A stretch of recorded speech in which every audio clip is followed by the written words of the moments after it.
제가 신학대학에서 성서연구 방법론이라고 하는 과목을 가르쳤습니다. 그때 학생들에게 우스갯소리로 신구약 성경은 창세기부터 요한계시록까지 기적 아닌 것이 없다.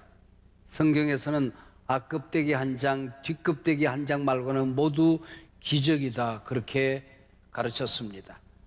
태초에 하나님이 천지를 창조하시니라 제일 마지막에 아멘 주 예수여 어서 오시옵소서 창조로 시작하여 재림으로 끝나는 이 성경 어디에도 기적 아닌 것이 없다.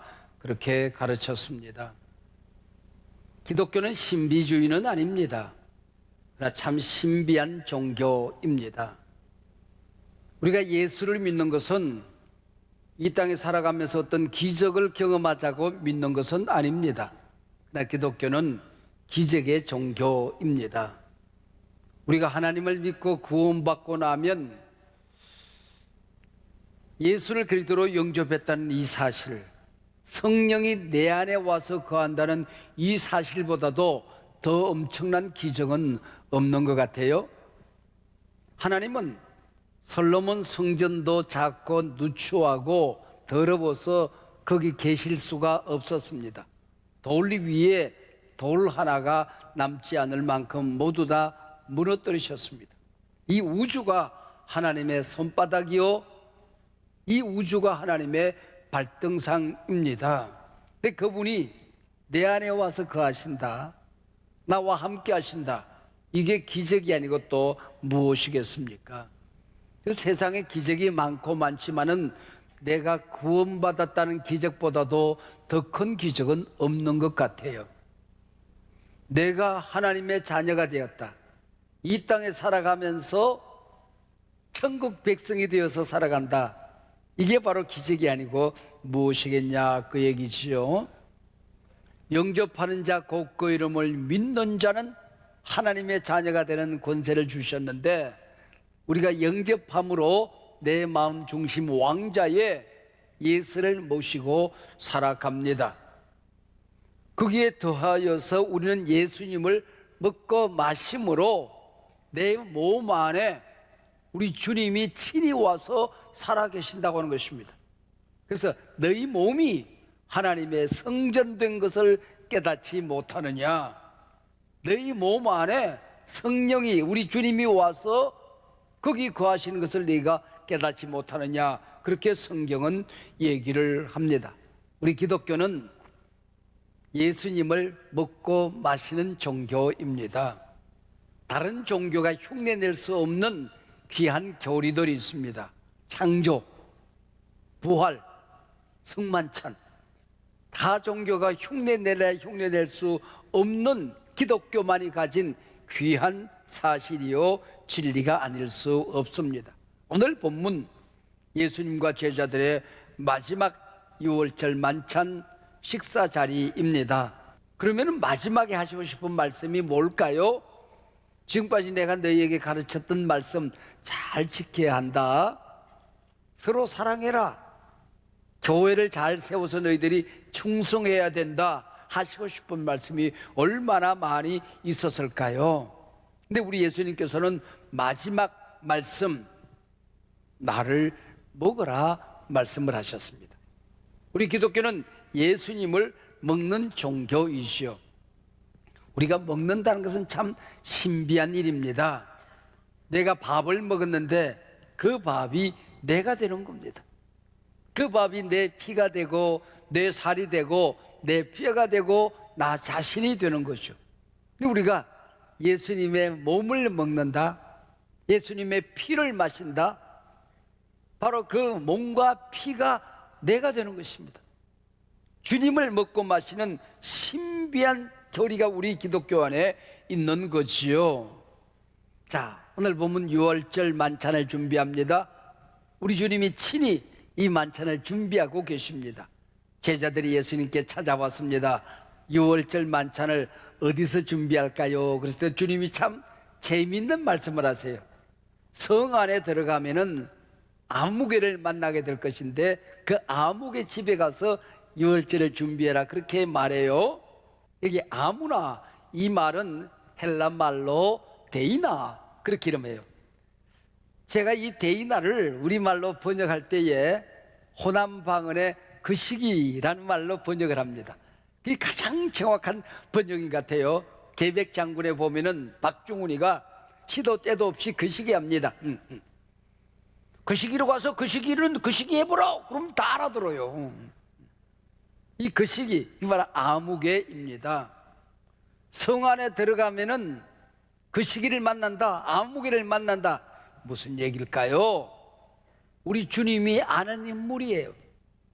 제자들도 이 성 안에서 마지막 유월절 만찬을 준비한다면은 우리 주님이 어느 가정에 들어가서 이 만찬을 행하실까? 제자들도 알고 있었단 말이죠. 우리 교회 안에 그 시기들이 있어요. 아무개가 있어요.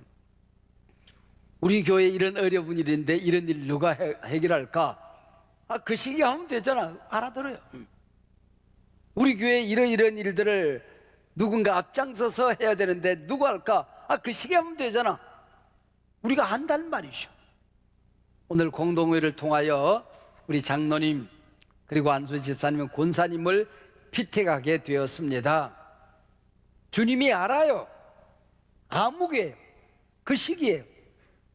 목사도 알아요. 우리 성도님들도 이런 분이 교회를 섬겼으면 좋겠다. 그 시기가 있어요. 그 시기를 선택하게 되는 것이죠. 그래서 우리가 기도하고 동그라미 하나 하는데 이 행위가 주님이 선택하는 사람을 우리가 피택을 하는 거예요. 내 손이 주님의 손이 되는 것이죠. 내 생각이 주님의 뜻과 일치하도록 우리가 기도하는 거예요. 어떤 분은 보면은 그 동그라미 할 곳이 그렇게 많은데 자기 남편 하나 동그라미 딱 하고 끝내요. 장로로, 안수집사로, 권사님으로 피택받기를 원하는 분들이 있습니다.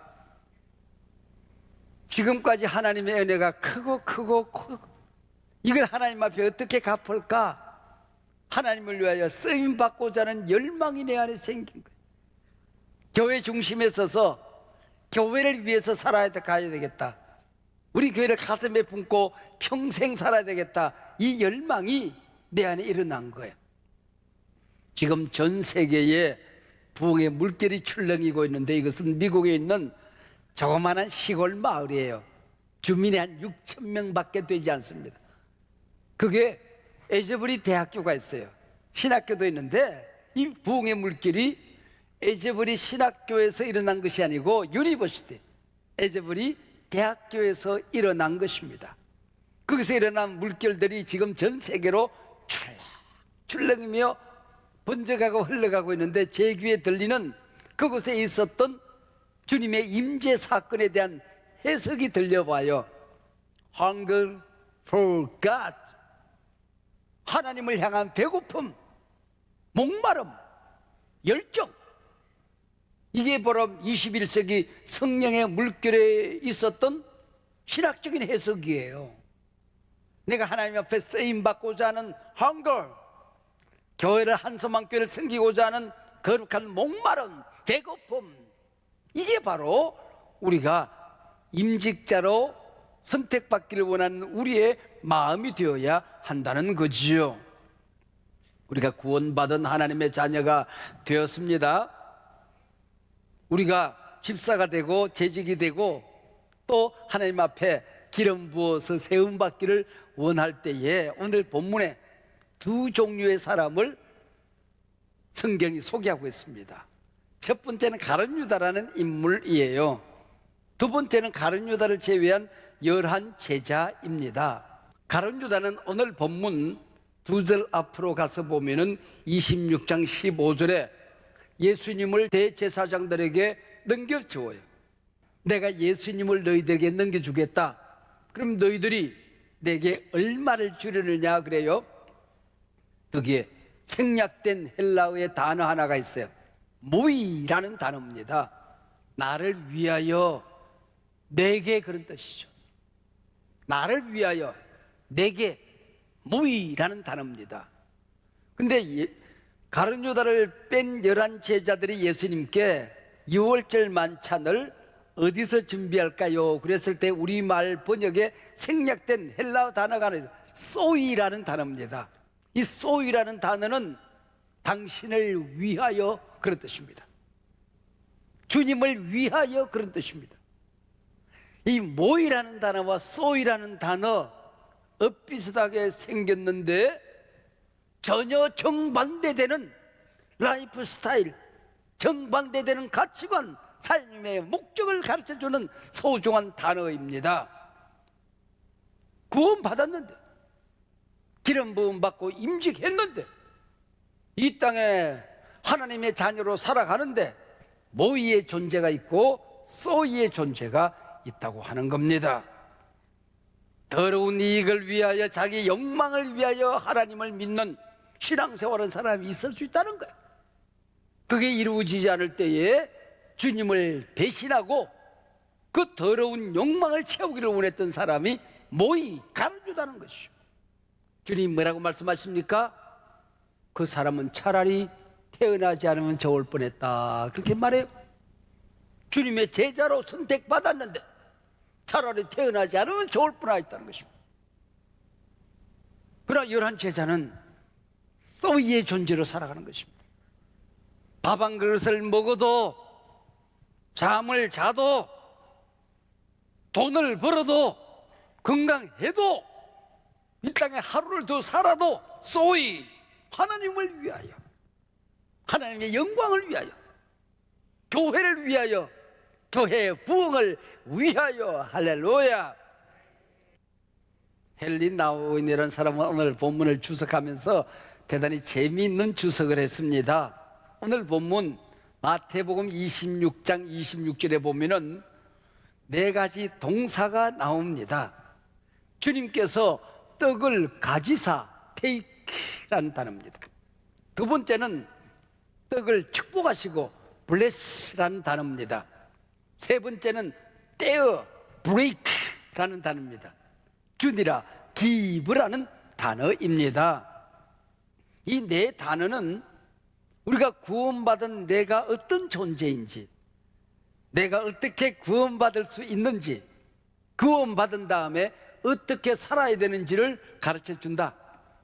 한 걸음 더 나가서 주님의 제자가 된다고 했을 때에, 임직자가 된다고 했을 때에, 목사가 되고 장로가 되고 안수집사 권사가 된다고 했을 때에 그 존재가 어떤 존재로 변화되는지, 그 존재가 살아야 될 이유가 뭔지를 가르쳐준다, 그렇게 말했어요.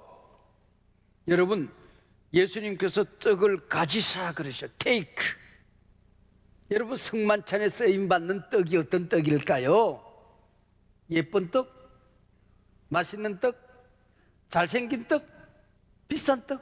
아니잖아요. 주님이 그냥 선택하신 것입니다. 구원받은 우리를 선택할 때에 똑똑한 사람, 잘난 사람, 돈 많은 사람, 공부 많이 한 사람, 선행과 덕이 많이 쌓여진 사람, 모르긴 하지만은 그런 사람을 주님이 테이크 취하셨다고 한다면은 몇 사람이나 여기 남을까요? 주님이 나를 구원하시기 위하여 잡으셨다는 것입니다.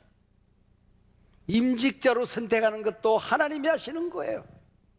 공동의회를 통하여 피택되지만은 주님이 친히 선택하신다고 우리가 믿어야 되는 것입니다. 주님이 나를 선택하시면 주님 위하여 살겠습니다. 주권적인 선택, 무조건적인 선택으로 나를 구원했듯이 무조건적인 선택에 의하여 내가 임직자로 피택을 받게 된다, 그 얘기죠. 선택하셨으면 우리 주님께서 떡을 가지사 축사하시고 bless, 축복하시는 것입니다. 이 땅에 살아가는 동안에 그 구원을 당당히 지킬 수 있도록, 하나님의 자녀된 권세를 가지고 살아갈 수 있도록, 주님의 신부된 삶을 살아갈 수 있도록, 주님의 제자로 살아갈 수 있도록, 안수 받고 피택 받았으면 안수 받은 자로, 기름 부음 받은 자로 살아갈 수 있도록 하나님께서 우리를 축복하셨다고 믿으셔야 됩니다. 건강했으면 주님이 썩기 위하여 건강을 주신 것이에요. 돈을 주셨으면 주님 위하여 쓰임 받도록 주님께서 축복하셨다고 우리가 믿어야 되는 것입니다. 그래서 주님이 날 위하여 당신을 브레이크, 당신의 몸을 찢고 살을 찢고 피 흘려 우리를 위하여 내어 주었듯이 우리에게도 잘라놓은 게 있어야 되는 거예요. 오늘 우리가 예배를 드립니다. 주일 예배? 이건 내 시간 아니잖아요. 미리 잘라놓은 시간이잖아요. 네 시간 아니야. 나를 만나는 시간이야. 예배하는 시간이야. 내가 쓰는 시간이야. 로드스 데이잖아요. 로드스 타임이잖아요. 내 시간 아니란 말이에요. 이걸 우리가 믿어야 되는 거예요. 이 구원받은 백성들이죠. 더더구나 임직자가 된다는 것은 시간 내 것 아니다. 생명 내 것 아니다. 잘라놓은 것이다. 물질은 우리가 주님 앞에 11조를 드리는데 내가 선택해 드리는 거 아니잖아. 이미 주님의 것이에요. 이미 잘라놓은 브레이크한 물질이란 말이죠. 이 브레이크한 물질을 내 것으로 가지는 순간 도둑질이 되는 거죠. 하나님의 것을 도둑질한 게 되는 거예요. 주님이 나를 쓰기를 원하실 때에 내가 이 땅에 살아가는 동안에 윤 목사, 너 이번 한국교회 고난의 현장 속에서 네가 먼저 숨겨야 되겠다. 네 몸 바치라. 그러면 어떻게 우리가 돼? 아멘. 이 추한 몸 주님이 쓰시겠습니까? 이 모자라는 몸을 주님이 쓰시겠습니까? 이 추한 몸뚱이를 주님이 쓰시겠다면, 생명을 쓰시겠다면 아멘 아니겠습니까? 아멘 아니네. 여러분 살겠다고 지금 눈이 동그랗네. 아멘이십니까? 내 생명 내 것 아닌데 뭐 잘라놓은 시간 아니, 주님 앞에 드린 시간 아니에요. 그래서 사도행전 6장에 보면은 초대교회가 부흥되고 발전되는 과정 속에서 7 집사를 선택을 합니다. 그 집사 가운데 복음을 전했던, 에티오피아까지 복음을 전한 필립이라는 집사가 있는 거고, 마지막에 돌에 맞아 피 흘리고 죽으시는, 주님하고 똑같은 기도를 남기고 죽는 순교하는 스데반이 그 안에 있는 거예요.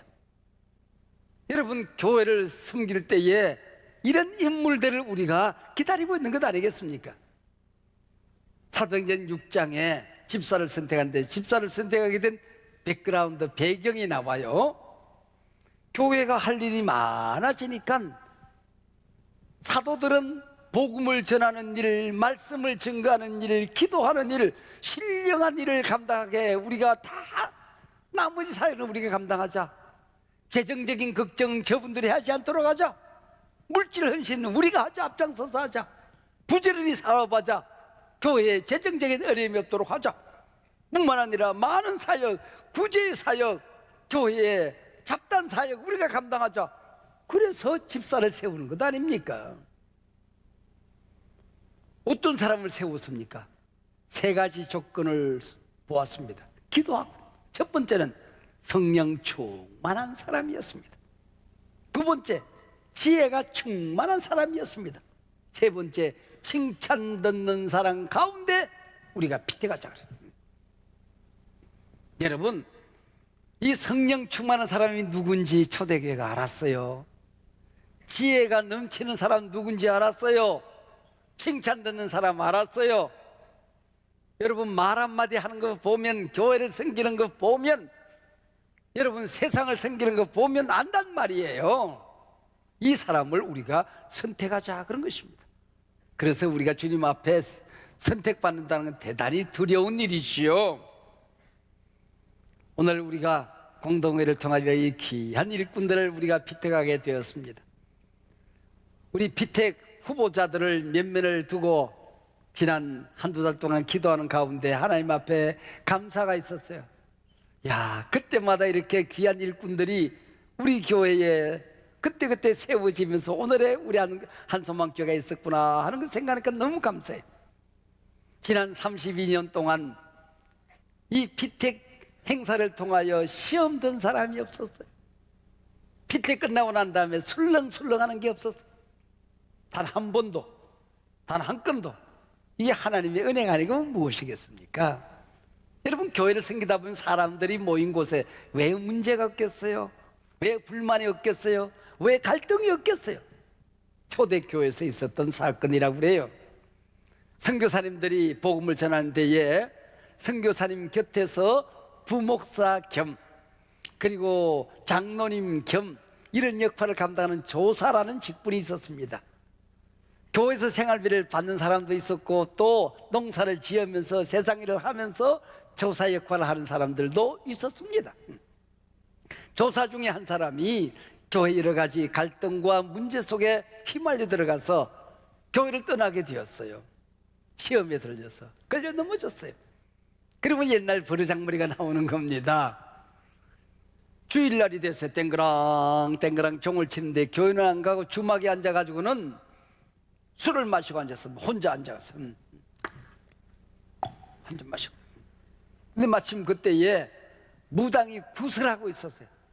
작두를 벌려놓고 물주개를 쥐고 딩가 딩가 딩가 딩가 딩가 딩가 딩가 이러고 구슬 막 시작하더니 작두 속에 벌쩍 올라가더니 후닥닥 뛰어내려오는 거예요. 땅바닥에 벌벌벌벌 기면서 부들부들 떠는 거예요. 여기 예수 믿는 사람 한 사람이 있어서 굿이 안 된다고 좀 나가달라고. 그래서 이 조사가 나는 아니겠지. 나는 하나님을 버렸는데 교회를 배신했는데 마시고 있어. 그랬더니 괴처럼 벌벌벌 기어오는 거야. 이 조사 앞에 무릎을 꿇더니 제발 나가달라고, 제발 나가달라고. 그래 쫓겨났어요. 쫓겨나서 가만히 생활하기 기가 막히는 겁니다. 나는 교회를 떠났는데, 나는 하나님을 배신했는데, 나는 신앙을 버렸는데 하나님은 나를 버리지 않았다는 말이냐?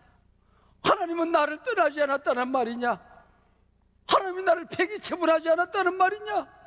오 하나님, 그리고 한 번 오신 예수님은 나를 버리지 않는구나. 그리고 교회로 돌아가서 잘 먹고 잘 살았대요. 충성했대요. 우리가 권사가 되고 안수집사가 되고 나면 교회 시험들 군번 지나간 거예요. 교회에 문제가 있고 어려움이 있을 때 그거 해결하라고 임직시켜 놨더니 지가 문제를 일으키고 돌아다녀. 불평하고 원망하는 사람 가서 다섯거리고 천국까지 잘 데려가놨더니 지가 투덜거리가 됐어. 투덜이가 되어 있어요. 그러면은 차라리 태어나지 않으면 좋을 뻔하였도다 했던 것처럼 차라리 임직하지 않았으면 좋을 뻔하였도다 라고 하는 것입니다. 여러분, 오늘 이제 피택 받으시는 분들은 앞으로 6개월 동안 당회 지도 아래 교육을 받게 됩니다. 그리고 이제 추수감사절을 무렵에 되고 나면 이분들이 안수를 받고 임직자로 부름을 받게 될 것입니다. 이 기간 동안에 거룩한 일들이 일어나기를 저는 기도하고 준비하고 있습니다. 에즈벨이 대부흥운동에서 오고 갔던 컨셉들, 성령의 임재와 코비드-19 이후에 있었던 21세기 새 부흥의 물결에 신학적인 해석들이 내 귀에 들려요. 첫 번째는 sweet presence, 달콤한 임재예요. 이 달콤한 임재가 뭘까? 평온한 임재, 비둘기처럼 성령이 임하는, 성품이 변하고 인격이 변하고 사람 관계가 변하고 사회생활이 변하고 이 세상 섬기는 태도가 변화되어지는 sweet presence. 오늘 이 자리에도 여러분 임직자들이 세워지고 교회가 든든한 반석에서는 모든 과정 속에 이 달콤한 임재가 있으시기를 축복합니다. 그리고 이분들이 지금 성령의 임재를 경험했던 이 에즈베리 대부흥운동에 또 다른 신학적인 해석이 있어요. Radical humility, 급진적인 겸손이에요. 좀 더 정확하게 번역하면 극한의 겸손, 막다른 겸손이라는 것입니다. 주님 오실 때가 된 거야. 마지막 때가 된 줄 알고 예수 믿는 사람들이 낮아질 대로 낮아지고 순복할 대로 순복하고 순종할 때 순종하고 내가 저주는 주님을 닮은 인격들, radical humility, sweet presence, hunger for God. 여러분, 이런 좋은 혁명들이 지금 전 세계를 출렁출렁 일어나고 있는 것입니다.